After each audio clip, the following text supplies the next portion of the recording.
Halo bre, gue Bre. Kali ini gue mau bahas film See You After School. Film ini nyeritain tentang orang paling sial di dunia yang nyoba survive biar dia nggak sial-sial amat, tapi tetap aja dia sial. Aduh. Oke, langsung aja kalian duduk yang rapi, pasang headset, jauhi narkoboy, dan langsung aja putar filmnya.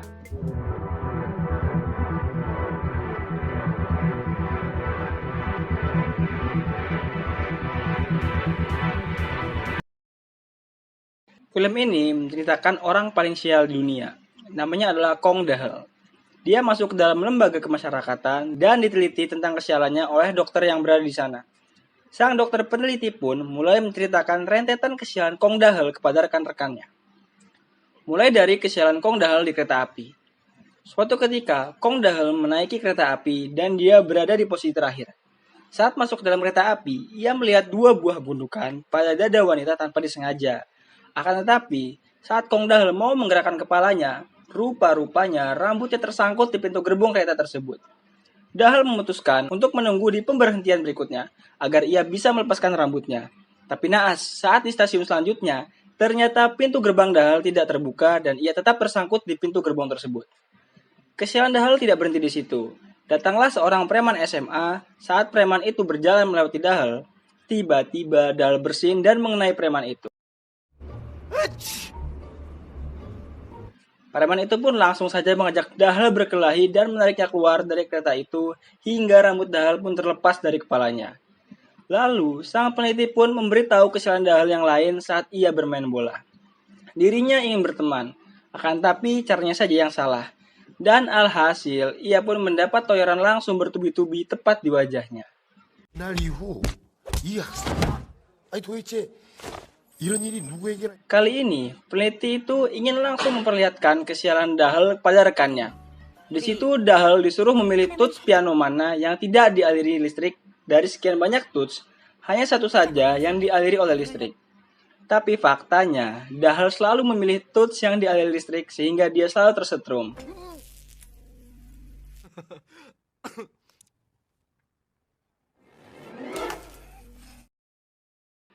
Kali ini, Dahel pun disuruh memakan telur rebus, dan di antara telur rebus itu hanya ada satu telur yang mentah. Akhirnya, di sini keajaiban terjadi.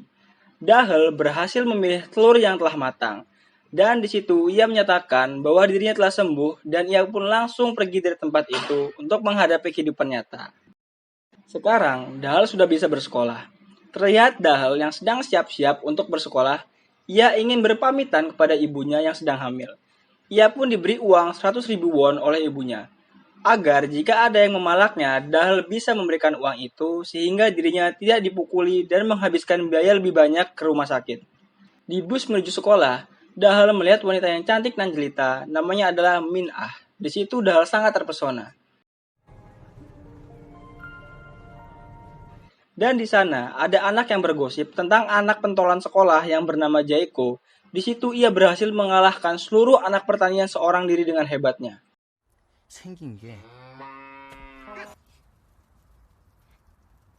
가운데 레드 데블스를 입은 빨간 돼지 새끼를 떼들같이 달려들기 시작하는 거야. 싹싹싹싹 피하면서 얼음장 같은 나인 스크류 180도 신이 낭이 있거든. 일부러 반신불 개떼들을 잠재우는 시간이 정확히 2초였어. Sesampainya di sekolah, Dahel melihat preman yang dulu sering menyiksanya. Ia pun bersembunyi masuk ke sekolah agar tidak bertemu dengan preman tersebut. Dan ternyata ia malah bertemu dengan Yu Seong. Seong adalah anak yang pernah bersama Dahel di lembaga pengucilan. Seong yang melihat Dahel langsung saja pergi meninggalkan Dahel dengan lari terburu-buru. Dahel sebagai anak baru pun langsung menemui wali kelasnya. Di situ Dahel mendapatkan wejangan dan bonus berupa terpaan air liur ke wajahnya. 정쳐먹은 거야. 사람은 의리가 있어야 된다. 의리. 나라, 민족, 국가와도 의리. 동물, 자연과도 의리. 나무, 바람, 돌, 풀. Di situ juga ada Min Ah yang ingin memberikan kotorannya pagi ini kepada wali kelasnya. Ternyata di sini Min Ah dan Dahel adalah teman sekelas. Dahel pun akhirnya diperkenalkan pada gurunya kepada seluruh teman sekelasnya. Ia mencoba untuk melawak, tapi di situ tak ada yang tertawa. Di situ pun Dahel disuruh duduk di bangku kosong, dan tatapannya pun menuju kepada Min Ah. Dahel dengan fantasinya terus berjalan hingga Dahel pun akhirnya duduk di samping Min-ah. Akan tetapi, semua temannya melihat Dahel. Dan ternyata Dahel bukan duduk di bangku kosong, melainkan di atas perempuan yang telah duduk di samping Min-ah. Selain itu, Dahel pun juga sekelas dengan Seong. Dahel yang melihat Seong ingin meminta bantuannya agar ia tidak dikucilkan. Ia meminta hal tersebut saat Seong sedang buang air besar. Awalnya Seong tidak mau, tapi karena Dahel mengancam akan membocorkan bahwa Seong pernah di lembaga anti pengucilan bersamanya, Seong pun akhirnya setuju. Di situ, Seong mengajari Dahel agar menjadi ikan kembung di antara para hiu, agar dirinya pun bisa selamat. Dan Dahel disuruh mencari gara-gara dengan salah satu anak di sekolah itu, agar dirinya tidak dikucilkan. Lalu Seong pun pergi ke kamar mandi karena mulas. Tak lama dari situ, Min-ah pun lewat. Saat Min-ah lewat, Dahel membayangkan bermacam-macam hal. Sepertinya di sini Dahel terlalu banyak berhalusinasi. Dan saat Dahel sadar, ia memegangi tangan Seong di wajahnya. Lalu Dahel pun melihat Min-ah sedang diganggu. Ia mengira bahwa yang mengganggu Min-ah hanyalah sekelompok anak biasa, sehingga ia memiliki ide untuk memulai debutnya sebagai ikan kembung. Dahel pun langsung turun dan menghentikan orang-orang yang mengganggu Min-ah itu. Tapi, bukan Dahel namanya jika tidak sial. Ternyata orang itu adalah Jaeko, sang pentolan sekolah tersebut. Jaeko pun mengajak Dahel untuk berduel sepulang sekolah nanti di atap. Dahel pun langsung menjadi trending topik di sekolah itu karena berani mengganggu Jaeko, sang pentolan sekolah itu. Dahel yang kebingungan pun panik dan ia meminta bantuan pada Seong. Seperti biasa, Seong tidak mau menolongnya. Tapi karena si kampret Dahel mengancamnya, lagi-lagi Seong pun akhirnya mau membantu Dahel. Di kelas, Dahel mendapatkan pelajaran IPA tentang hukum alam. Di situ, ia melihat hewan-hewan buas yang sedang berburu. Ia pun merasa ngeri karena membayangkan dirinya lah sang buruan dari hewan buas itu. Di tengah pelajaran, Dahel pun dipanggil wali kelasnya untuk mengumpulkan Kawasaki tinjanya. Dan saat Dahel ke kamar mandi, ia melihat ada anak yang dihajar habis-habisan oleh Jaeko. Dan anak itu menawarkan 100.000 won agar tidak diganggu. Tapi Jaeko tentu saja tidak mau menerimanya. Padahal Dahel tadinya juga ingin melakukan hal tersebut agar tidak dihajar oleh Jaeko. Melihat kondisi anak yang dihajar Jaeko keadaannya sangat parah, Dahel pun ketakutan. Dahel yang ketakutan lari kalang kabut ingin mabal dari sekolahnya. Sayangnya ia tertangkap oleh guru. Akan tetapi Dahel dilepaskan karena guru itu rambut palsunya terlihat oleh Dahel. Dan Dahel berjanji tidak akan menyebarkannya. Seong pun membantu Dahel untuk bisa bolos sekolah dengan cara menemui penjual rahasia di toilet. Di situ Dahel matanya ditetesi oleh spidol merah agar bisa meminta izin pulang dan diberikan susu basi untuk berjaga-jaga kalau rencana sakit mata untuk bolos gagal. Dahel pun pergi ke wali kelasnya dan meminta izin. Tapi Dahel tidak diizinkan pulang dan justru mendapatkan akupuntur serta bekam tanpa rukyah dari gurunya.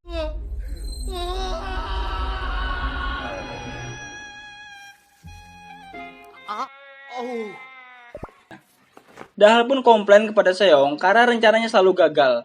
Akhirnya Seong memberikan analogi berak dan kencing kepada Dahel yang artinya harus menyingkirkan Jaeko jika ingin selamat. Mereka pun meminta bantuan Tyson, sang atlet tinju, untuk menyingkirkan Jaeko. Tapi Tyson meminta 300.000 won sebagai imbalannya.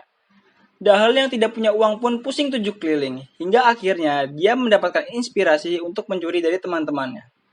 Sampai di mata pelajaran Penjaskes, Dahel tidak membawa baju dan disuruh untuk mengambil air oleh gurunya.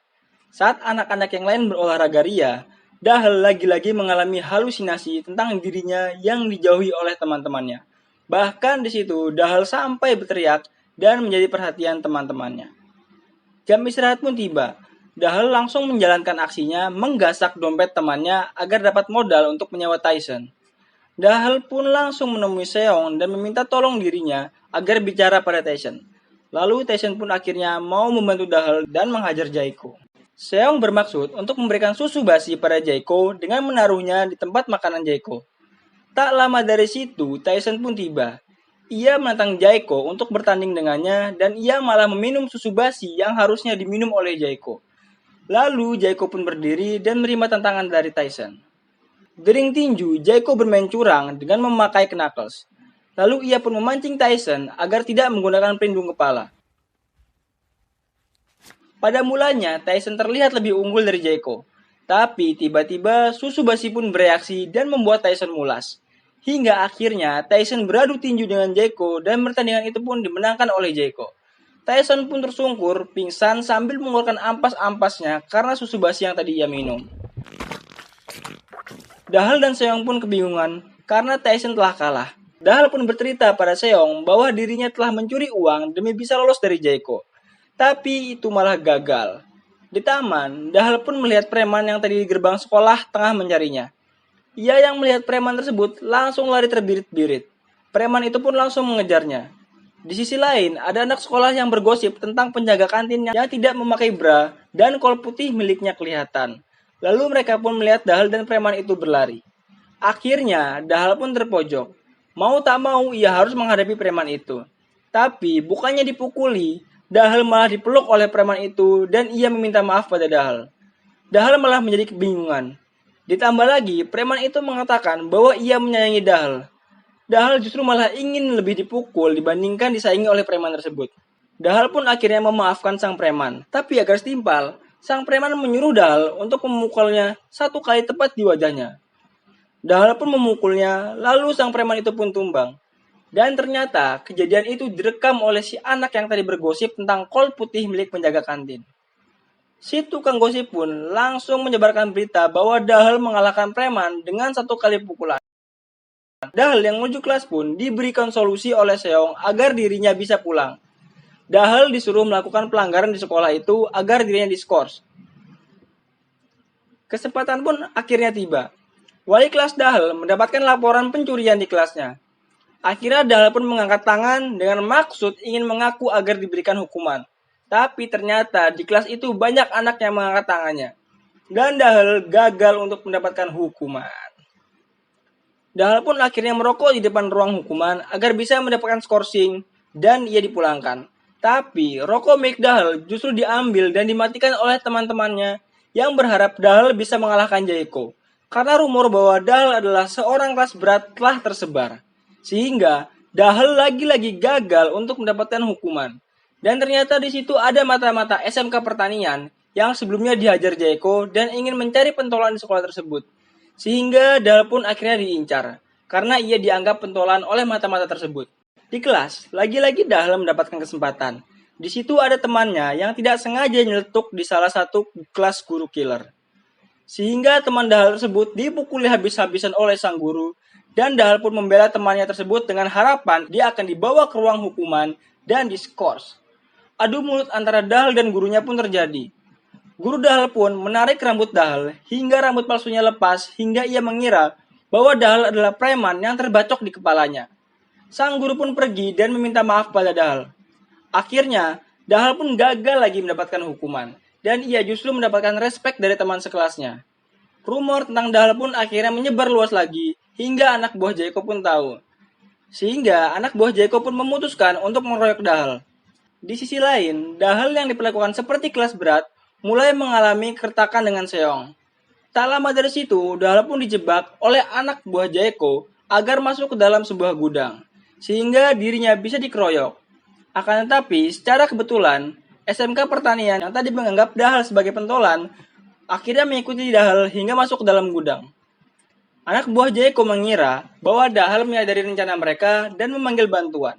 Di situ pun akhirnya Dahal memanas-manasi mereka hingga akhirnya pertarungan anak buah Jayco versus anak pertanian itu pun terjadi. 시끄러! 니들 주먹으로 해결할 걸 왜 말로 해결하고 그래? 니들 딱 보니까 얘들아 이씨! 봐봐야 Sedangkan Dahal mematikan lampu gudang dan ia pun pergi dari situ. Dahal yang berhasil kabur pun segera ke kelas dan membantu si gendut yang sedang dibully. Anak buah Jayco yang tadi bertarung dengan anak pertanian pun babak belur dan mengajukan solusi agar Jayco dan Dahal berbaikan saja agar Jayco tidak kalah. Di kelas seni, Min Ah disuruh mengambil patung oleh gurunya dan sang guru meminta satu anak laki-laki untuk membantunya. Dahal pun mengajukan dirinya. Saat Min Ah sibuk mengambil patung, Dahal justru berusaha mengintip bungkus kacang basah milik Min Ah. Sehingga Min Ah pun terjatuh dan Dahal membantunya.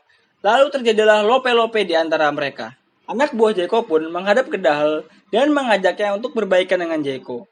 Lalu mereka menunggunya di auditorium. Di auditorium, Dahel pun menyetujui untuk berbaikan dengan Jaeko. Dan sebagai upacara penerimaan Dahel, ia disuruh menghajar pecundang di kelasnya yang sebelumnya tadi ia bantu. Hal itu pun terlihat oleh Seong. Dahel dan Jaeko pun akhirnya menjadi teman akrab satu geng. Seong yang melihat hal itu berbicara pada Dahel untuk menyadarkannya agar tidak menjadi jahat seperti Jaeko. Saat Jaeko sedang menyiksa salah satu pecundang, Dahel pun menghentikannya dan tetap menantangnya untuk bertarung. Waktu pulang sekolah pun tiba. Dahel dan Jaeko pun bertarung. Dahel sampai dihajar habis-habisan oleh Jaeko, sampai Seong pun membantunya. Hingga akhirnya Dahel pun bangkit dan mengalahkan Jaeko dengan satu pukulan. Satu pukulan itu membuat huruf di atap sekolah itu pun lepas dan mengenai anak pertanian yang masih menanam dendam pada Dahel. Lalu Jaeko dan anak buahnya dihajar habis-habisan oleh para pecundang yang dulu pernah mereka bully. Dahel dan Seong pun pergi. Sekian berganti pada si tukang gosip yang sedang menceritakan kehebatan Dahel semasa SMA. Lalu film pun tamat.